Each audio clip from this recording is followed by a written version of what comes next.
আসসালামু আলাইকুম। আমি Mohammad Monar Hossain, Islamia institute of technology Rajshahi. আমি একজন সাধারণ শিক্ষার্থী। আমরা আজকে যে উদ্দেশ্যে এখানে সমাবেশ হয়েছি সেটা হলো মহাসমাবেশ।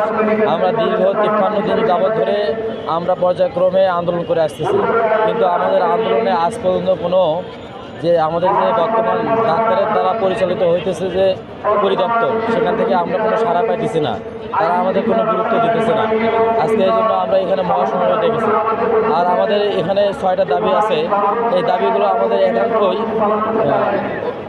অধিকার, এটা আমাদের অধিকার। এই অধিকার আদায়ের জন্য আমরা সংগ্রাম করে যাব, কারণ এই ন্যায্য অধিকার থেকে আমরা বঞ্চিত হতেছি।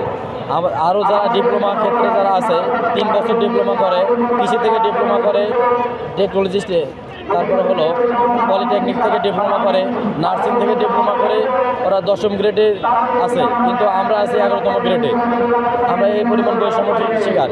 আমাদের উচ্চশিক্ষার কোনো সুযোগ নেই। আমাদের বিভিন্ন বিভাগে শুধু ডিপ্লোমা করেই শেষ। এরপরে আমাদের আছে হলো নিজস্ব কোনো আমাদের বিশ্ববিদ্যালয় নেই। এরপরে আমাদের নিজস্ব কোনো পরিদপ্তর নেই। এরপরে আমাদের হলো যে ডাক্তাররা আমাদেরকে কোনো গুরুত্ব দিতেছে না। ডাক্তাররা ভাবতেছে আমরা কি কোথা থেকে উড়ে আসছি, তো ডাক্তাররা এটা বুঝতেছে না যে আমরা টেকনোলজির জাতি। আমরা যদি রোগ নির্ণয় না করি তাহলে তেনারা চিকিৎসা দিতে পারবে না। আমরা টেকনোলজি যদি বলি রোগীর ডায়াবেটিস হয়েছে, তাহলে ডাক্তার ডায়াবেটিসেরই চিকিৎসা দেবে। আমরা যদি বলি ডায়াবেটিস হয়নি, রোগী নর্মাল, তাহলে কোনো চিকিৎসাই দেবে না। কিন্তু আমাদের গুরুত্ব বোঝা আসতেছে না। করোনার সময় আমাদেরকে পেপার পত্রিকায় আমাদেরকে সামনে এসে হয়েছিল, কারণ আমরা আমাদের জীবনকে বাজি রেখে তখন রোগীর কোভিড-19 আমরা টেস্ট করেছি।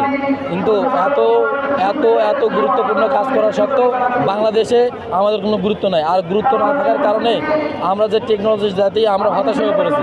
আর হতাশা আমরা আজ পর্যন্ত, আমি 22-23 শিক্ষাবর্ষ ভর্তি হয়েছি, আজ পর্যন্ত আমরা 2 বছর যাবত হয়ে গেল ফার্স্ট ইয়ারের পরীক্ষা দিতে পারিনি।